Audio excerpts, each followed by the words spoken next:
Your ex may not be talking to you, but they could still be keeping tabs on you. I'm Coach Pearl, relationship coach. Let's get into it. So just because your ex isn't talking to you, that doesn't mean that they're not keeping tabs on you and that they don't care about you. It's actually the opposite. So when an ex breaks up with you, they're going to be somewhat sure of their decision, but there's always going to be a certain level of doubt, especially if this is the first breakup that they're going through with you. They're going to have some little doubts or fears. Did I really make the right decision?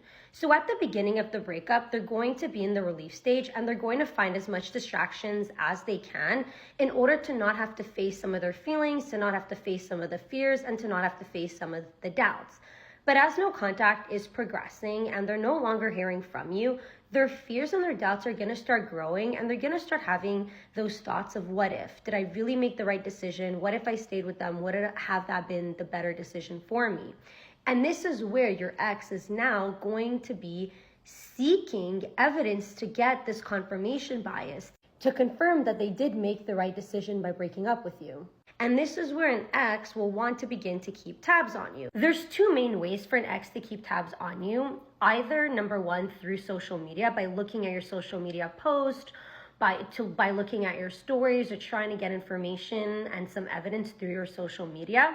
Or number two, they may ask friends and family about you to see how you're doing, to kind of get a little bit of an update and to get some of that evidence. And just to break it down to you, basically, if when your ex gets this information and the evidence that they're getting is that you're living your best life, that you're doing well, that you're happy, then that's going to make their fears and doubts about having gone through with the breakup more and more real for them. And that's when they're going to be afraid that they made the wrong decision. And that's when they're going to want to come back to you. So what can you do in order to make sure that your ex sees this evidence that they made the wrong decision? So when it comes, number one, to your social media, either you can go the route of being very mysterious, so keeping all your social media private, so your ex has absolutely no information about what it is that you're doing with your life. When an ex sees this mysterious version of you, they're automatically going to have their anxiety running rampant, and their anxiety is going to run free, and they're going to make up all these scenarios in their head. You must be doing so well, you must be really happy, and it's going to drive them crazy not being able to see anything that you're posting. It's really going to make them wonder, what is she doing, or what is he doing, what are they up to, what's going on?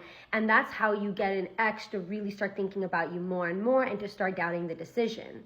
Another strategy you can use if you really do want to keep your social media public, or if your ex is still following you, you can post, but just not post a lot. But the very few things that you do post needs to show you in this really good light, as if you're moving on, you're living your best life.